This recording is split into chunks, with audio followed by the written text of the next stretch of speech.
All right, hello once again. This is Jeff Scott of Rankin Technical College, and as part of the Rankin Technical College AWD 1000 Web Development Technologies course, I've been creating a series of video presentations based on the Mozilla Developer Network Learn Web Development series.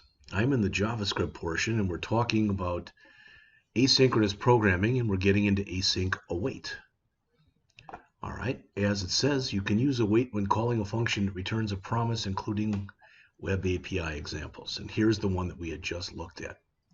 It's kind of a contrived example. It's not one you'd probably use. So it says here, let's go back and look at the fetch example we saw previously when we were talking promises.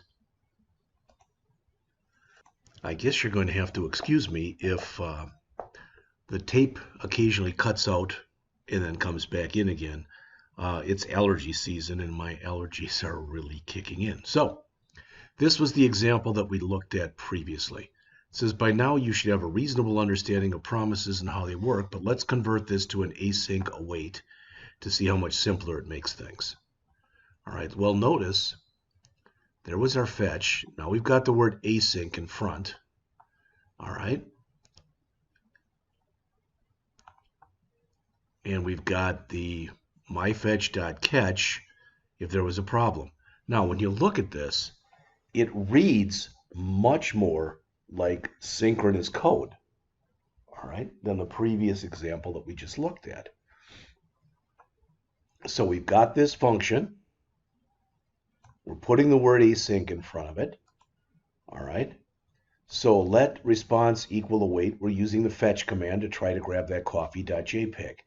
If for some reason it doesn't work, all right, we say HTTP error and we give the status. If we get down to here, as it says, we're using the await, so we're not going to go on until we basically get what we want here. All right, then, for lack of better words, we're kind of putting it on the page. If for some reason something didn't work, that's what's going to run. When we get down to here, if for some reason it didn't work, maybe we gave a wrong path to the file, I don't know. But as it says, it makes the code simpler and easier to understand. We don't have those then blocks all over the place. Now remember, the advantage of using promises that we talked about before was that we could have multiple places, multiple then blocks, but then typically we would have just one catch block. So we would be, unlike with callbacks in the callback hell, where we had a lot of different places where we could potentially be erroring out, we had only one with promises. Well, the same kind of thing exists here. Why? Well, take a look what it says here. An async keyword turns a function into a promise. All right, so as it says, we could refactor our code to use a hybrid approach of promises and await. All right, which would make this a little bit more flexible. All right, we can run their example, but it's going to look pretty much the same as it did before. Remember, all this one is doing is showing the coffee. In fact, if we ran this one, I don't think we'd probably, if this said tea, we could use tea as well. All right.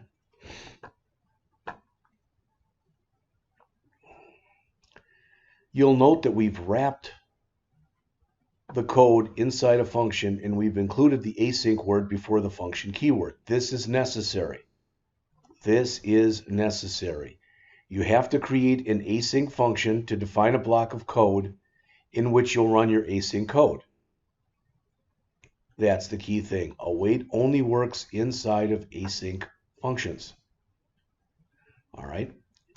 Inside of myFetch, as it says, you can see the code is very similar to the previous promise version, but there are differences, such as rather than needing to chain a then block to the end of each method, we just need to add an await keyword before the method call. So again, much easier to read, and as we already talked about, looks much more like synchronous code. The await keyword causes the JavaScript runtime to pause the code on this line, not allowing further code to execute until the async function call has returned its result. All right. Once it's complete, the code continues to execute on the next line. All right. The response returned by the fulfilled fetch promise is assigned to the response variable, that's right here, when that response becomes available. Once the response is available, the parser moves to the next line, which creates a blob out of it. This line also invokes an async promise-based method, so we use await here as well.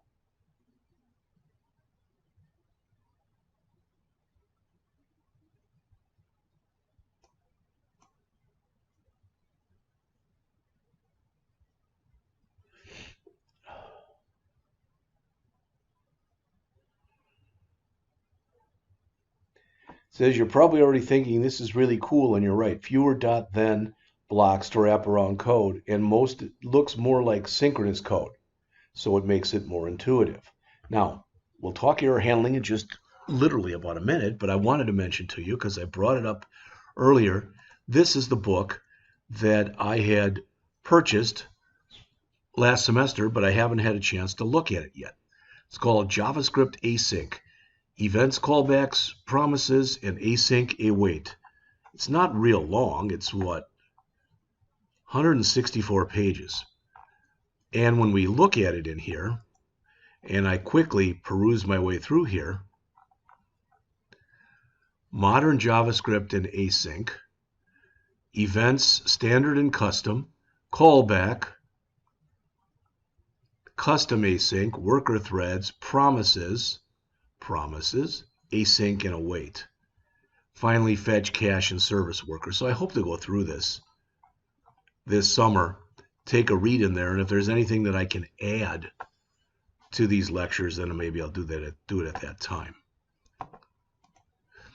All right. It says if you want to add error handling here, you've got a couple of options. You can use the synchronous try-catch structure with async await. So there's not a dot catch, there's the try-catch.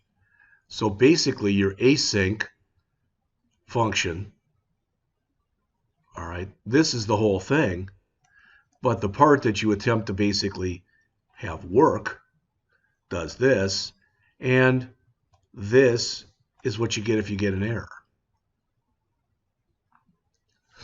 So the catch, as it says, is passed an error object, which we've called E. We can now log that to the console to give us a detailed message if indeed we get some kind of an error. If we wanted to use the refactored version of the code shown above, we'd be better off just continuing the hybrid approach and chaining the catch block to the end of the .then call as shown.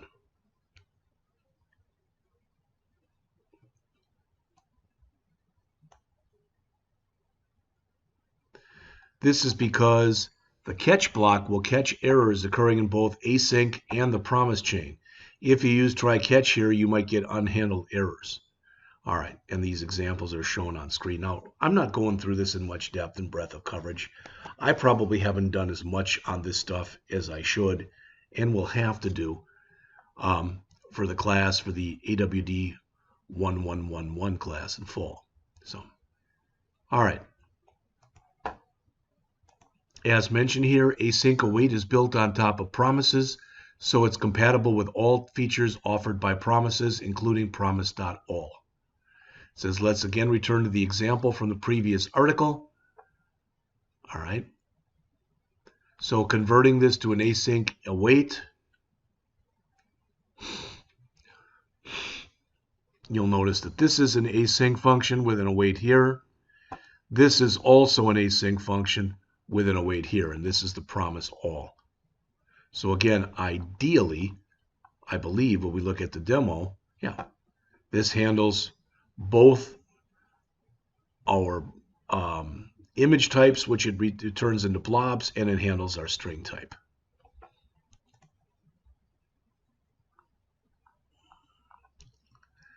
It says you can see that the fetch and decode function has been converted easily into an async function with just a few changes.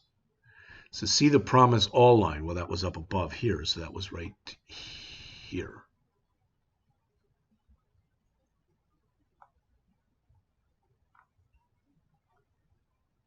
There it is.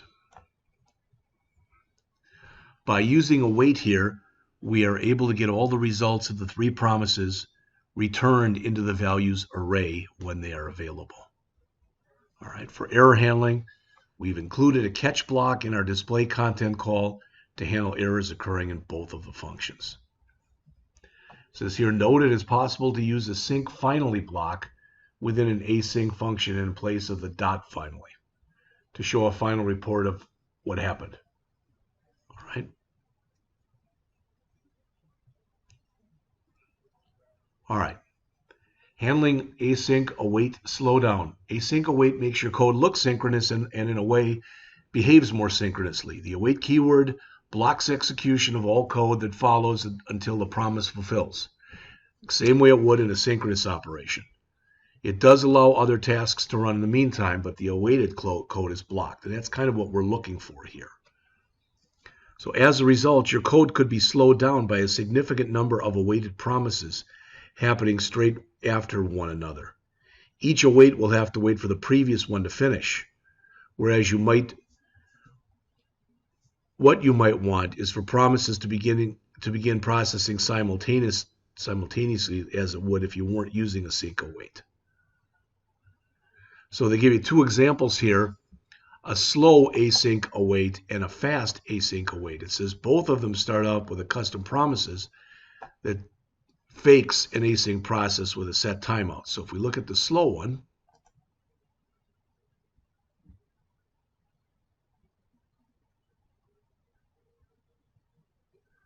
either it is that slow or nothing's happening. Oh, there it was. Sorry.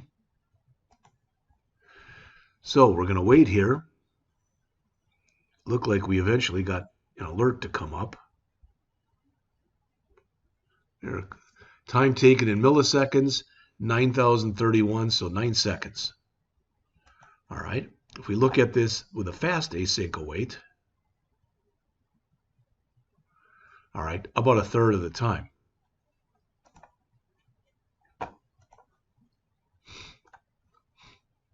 Both of them start with a custom promise that, again, fakes the process. Then each one includes a time test. Each one records a start time, seeing how long it took it to fulfill, then recording an end time, reporting how long the operation took in total. In the slow one, it says the time test looks like this. Whereas in the fast one, it looks like this. So it says here we await all three promise calls directly, making one alert after the other. So this says wait 3 seconds, then here, then wait 3 seconds, then here. All right. In the other one right here, it says we store the three promise objects in variables, which has the effect of setting off each of them to run simultaneously. That's why 369 as opposed to 3. There is an issue with the above pattern that could lead to unhandled errors. It says let's update the previous example, this time adding a rejected promise and a catch statement in the end.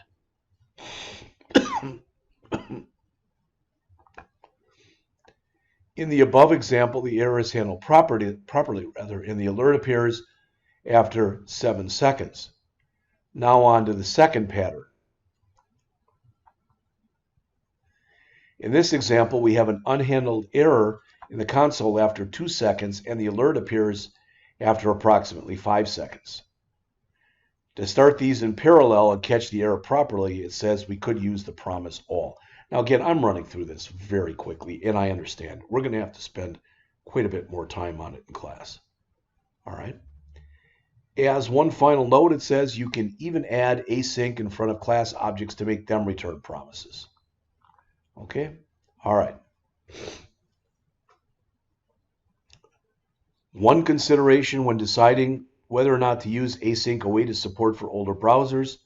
And again, how many times have you seen me do this? Quite a few. I'm going out to caniuse.com. I'm typing in here Async Await. And you'll notice that unlike a lot of other things that we've talked about, there's a lot of red in here. All right. So Edge, previous to version 15, IE, All right. Doesn't support it at all. Firefox, up till version 51, etc.